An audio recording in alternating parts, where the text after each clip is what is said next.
I thank Vice Chair Ted Lieu, as always, for joining me. For over a year, Donald Trump and Kristi Noem have been using Americans' taxpayer dollars to terrorize law-abiding immigrants, kill U.S. citizens, detain children, and endanger communities. What the American public have seen unfold in Minnesota with the murders of Alex Preddy and Renee Good has just been terrible, and it's been the last straw for too many Americans. Let's not forget how we got here.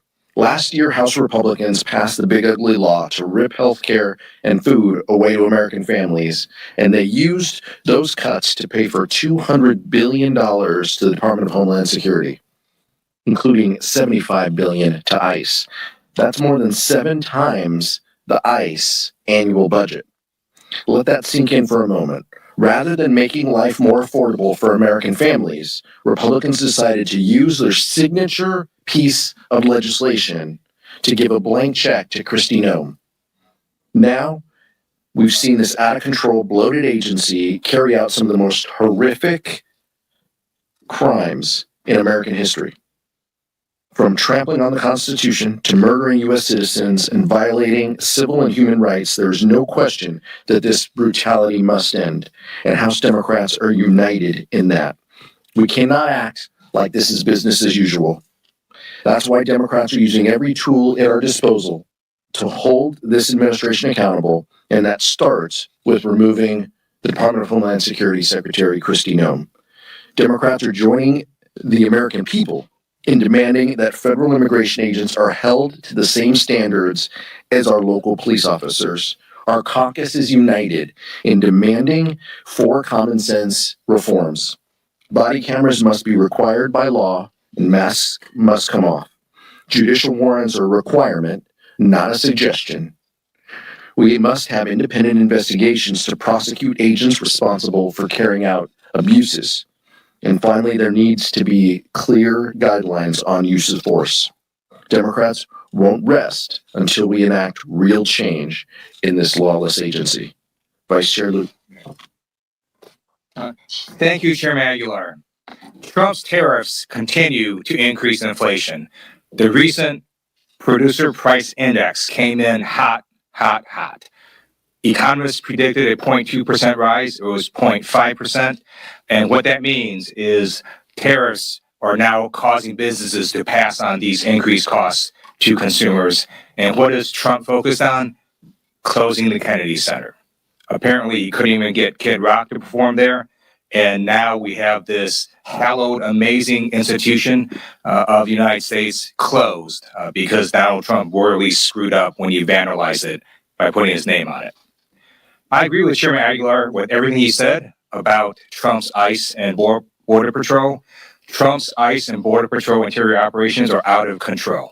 And not only did they kill 2 civilians last month, but you see continuing videos and stories of their abuses. We learned recently that ICE shackled a woman for 24 hours in a bathroom with 3 other men. The faucet didn't work. And when the men would go to a toilet, the woman would hide her face. We know that ICE also detained a 5-year-old citizen, Liam, who then got sick because of the horrible conditions at the detention facility. And a federal judge ordered the release because ICE is just flat out violating the law. It turns out some of the folks that ICE is taking came in here legally through legal processes last year. And if the Trump administration doesn't like that, they've got to change the law. People who came in here legally and then try to deport them. And that's why you have judges doing what they just did in this case and release 5-year-old Liam. I also want to echo what Chairman Aguilar said about Kristi Noem. Under her leadership, the Department of Homeland Security has killed a number of Americans. She needs to resign or she needs to be fired. And if not, impeachment proceedings need to proceed. And with that, I yield back. Questions? Max? As you mentioned, a lot of Democrats had issues with the way DHS and Kristi Noem are handling situations in the U.S. As a result, how will you vote on the funding package for today, which does provide temporary funding for DHS? I think we'll have members on. Some members will vote yes, and some members will vote no. This has been a topic of discussion that we've had that you guys have reported on over the weekend. We had emergency caucus meetings where we were hearing from members. We understand the perspectives that our members bring to the table. Some of the appropriators feel like they need to support this deal. Other members feel deeply concerned that even 2 weeks of ICE continued funding is, in a sense, blessing what they have done and what they will continue to do, terrorizing our communities. But our caucus is united, and look, I know, you folks are going to talk about this vote. We're opposing the rule because Speaker Johnson apparently told his crew that they could pass this on suspension over the weekend, as was reported. That's false. There was no, discussion that would lead any rational person to believe that, 100 Democrats could vote for this. If they have a problem passing these bills, they need to talk to Hakeem Jeffries. But the first step was in admitting that this can't pass on suspension. And so now they have to pass a rule. If they pass a rule, which we'll see in the next few hours, then we'll have a quick debate and we'll see where members land on this. This has been the unifying force of members, though, has been these themes. Right? Has been Kristi Noem is the head of this agency that is seemingly lawless and doesn't care about the First, Second, Fourth, or 10th Amendment. And she's got to go. We want to protect our communities.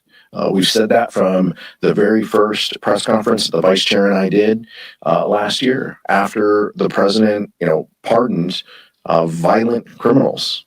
And that continues to be a focal point, is what is best to protect our communities while respecting the rule of law. And what we know is that Kristi Noem doesn't believe in this. They're willing to let Stephen Miller make policy over there. And I think what members were also showed is 59% of Fox, this is a Fox poll, 59% said ICE was too aggressive. So Speaker Johnson is on the wrong side of this. He's already dismissing some of the reasonable reforms that we're offering. The proof continues to be the American people speaking in a poll, at Fox, or speaking at the ballot in Texas. The American people are fed up of this. They are fed up of lawless ICE. They are fed up of runaway budgets with no accountability, and they are fed up of the rhetoric that Republicans are trying to offer to justify this lawlessness. And it's going to be on us. It's going to be on House Democrats to push back. And we will push back now. We will push back in February, and we will push back all the way through November until we get an opportunity to change the temperature in this place. A few weeks ago, I went to Minneapolis, St. Paul, and met with nonprofit groups and local law enforcement. We did a Democratic field hearing, and their stories of abuse are horrific. You have Trump's ICE completely being out of control. We also know that the public pressure is working. The Trump administration is starting to backtrack. They removed Border Patrol Commander at Large Greg Bovino from Minnesota. We also know that he has now engaged in anti-Semitic comments. He needs to resign. We also know that Kristi Noem yesterday issued a directive saying all field agents in Minneapolis must wear body cameras. That is a start, but every one of their agents across America needs to wear body cameras like real police officers do. And I encourage American people to continue this public pressure and to exercise their First Amendment rights. Michael? Just to drill down, you're going to wait until you see if the Republicans come back to the rule before you decide how you're going to vote, or do you know? Or I'm going to wait until we pass a rule before I tell people what I'm going to vote. But either way, it serves the same purpose. But look, we've over the last couple of days, the vice chair and I have tried to create an environment with the leadership team where we hear directly from members who are struggling, who are frustrated by what they see. And the week back home, where we talked to folks in our communities about the local lawlessness of ICE. Really put a finer point on that. We weren't, in DC comparing notes.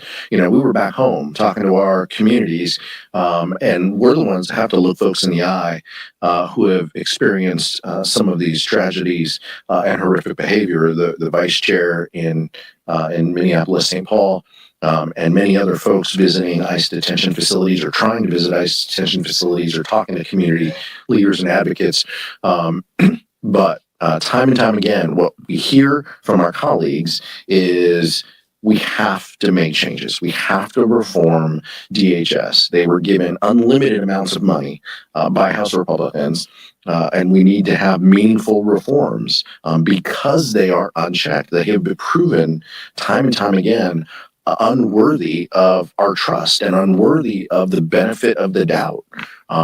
All of us are here on the Democratic side. I know the vice chair and I feel this way. We want government to work. We know it can be an instrument of good. We know it can help people in their daily lives. And what these folks are doing sets all of us back because they are now going to be afraid. And I talked to our local law enforcement leaders about this in San Bernardino County last week. Local law enforcement is concerned that people aren't going to report crime or they aren't going to say that they are a witness of a crime because they're afraid that everybody is working with ICE. And that hurts us. If people don't feel like they can answer a police officer's question on what they saw for fear of their status, that sets us all back. And by the way, every one of these law enforcement agencies, I met with locally, they have an identifier on them. They have their name on a polo. They have their name on their uniform. It says which agency employs them and have a clear identifier as to who they are and where they work. Shame on us if we can't create an environment that mirrors exactly what our local governments have been doing and have been doing well and have been doing with the trust and support of our community members. Really quickly, you all got a 3-year extension to a discharge position during the last shutdown. After the last shutdown, and it's languishing in the Senate right now. It's not looking like it's going to get. Yeah. So you and the Republicans are falling apart on these reform demands that you all are looking to get. In a world where any of these reforms happen, and we can talk about all the different ways that they could. Are you concerned that the same thing that's happening with the ACA subsidies, where the bill is languishing in the Senate right now, it's the same thing that will be happening on ICE and DHS? No, I'm more hopeful. I'm more optimistic that House Democrats and Senate Democrats are united in reforming ICE, and I know that our Senate colleagues are supportive of the Affordable Care Act tax credits too. That faces difficulties with 60 votes and needing so many Republicans to join on board too. But I will tell you that the conversations I've had with a small amount of senators, it leads me to think that they are united with us. They want to stand, with us to reform this terrible agency, and they're willing to, stand up and speak up and use their voice and their platform and their vote in order to make that happen, because they see what we've all seen. They see that this administration is trying to tell us, don't believe your eyes, trust us, and we know that they're not worthy of that. So, I feel confident in the strength of the House Democratic Caucus and our unified purpose and message. No matter what the vote outcome is, we're going to walk out and we're going to be focused on how we get rid of Kristi Noem and how we ensure that DHS is a reasonable organization, and that's going to take significant reforms to get there. Senators regularly said that it's a possibility that there would be a deal within the next 10 days. If that's the case, do House Democrats plan to uniformly vote against another CR for DHS? One step at a time. We got the rule vote in front of us this morning, and in the afternoon we have our vote. I'm not going to presuppose what what's going to happen in 10 days today. But I will tell you that it's been, shocking to see that, House and Senate Republicans don't even want reasonable reforms to this lawless agency. They're seeing the same numbers and the same, polls, we are. The American public is standing with us and asking us to do something. And John Thune and Speaker Johnson are willing to just do nothing. They're willing to just let the status quo continue. House and Senate Democrats have said time and time again that's not going to happen. Andrew, and then progressive members that letting DHS funding continue to lapse is in itself the leverage that is needed to do things like get Kristi Noem out of office, to get significant reforms at ICE, including, beyond body cameras and things that folks say are not significant enough in the aftermath of these Minneapolis shootings. What will you say to the base when inevitably there are enough members who have said they're going to vote to pass the government funding bill on final passage? What will you say to the base when they say you guys have just given up your leverage? what I'll say to all of you and what I'll say to the members, first, we got to see what happens with this rule vote. You're making an assumption that this package passes in the afternoon, and I think that's fair. That's fine. I'll play along. But what you'll hear from members and what you'll hear us say to folks, inside, outside, whatever organizations you call it, is, we have more opportunities. We have more opportunities for leverage, not 6 months away, not in the next appropriations cycle, not, September 30th. We have some opportunities to make our voices heard in the next 10 days. And if we can build a coalition that includes our Senate colleagues and includes the American public who are seemingly already with us, that's a good first step. So that's what's in front of us. We'll see what happens with this vote, but I feel very confident saying that House Democrats are going to emerge and to say we need reforms on ICE. We have a list that we want done, and we aren't settling for half measures. And if Leader Thune and Speaker Johnson don't want to come to the table and negotiate real reform, then they're going to have to explain to the American public why they're shutting down, agencies. And maybe that's something they're comfortable, doing, but that's not going to be on us. It's going to be on them approving the lawlessness of ICE without making simple reforms that respect the First, Second, Fourth, 10th Amendment, and tries to offer some level of accountability and oversight over these agencies. Thank you, Chairman. It appears this deal we're voting on today stems from Leader Schumer talking directly to the White House. Do you feel that House Democrats are being included enough in those conversations, especially if we get down the road of negotiating possible changes to ICE later on? I don't think we were party to that conversation, last week. That's fine. Look, we play the cards we're dealt. We're voting on the measures that are on the floor. I'm not interested in playing parlor games over, who talked to who or hurt feelings about, missing a phone call. I don't care about that. My colleagues don't care about that.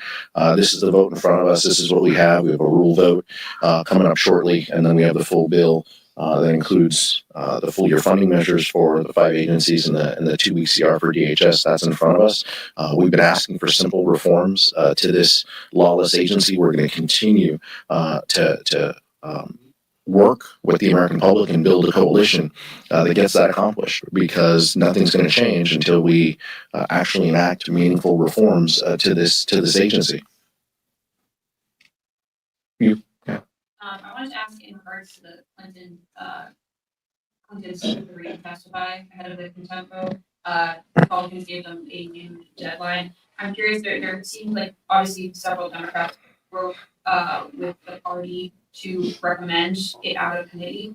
I guess, do you guys think, do House Democrats owe it to a former president and a former presidential nominee of their party to protect them from bipartisan subpoenas?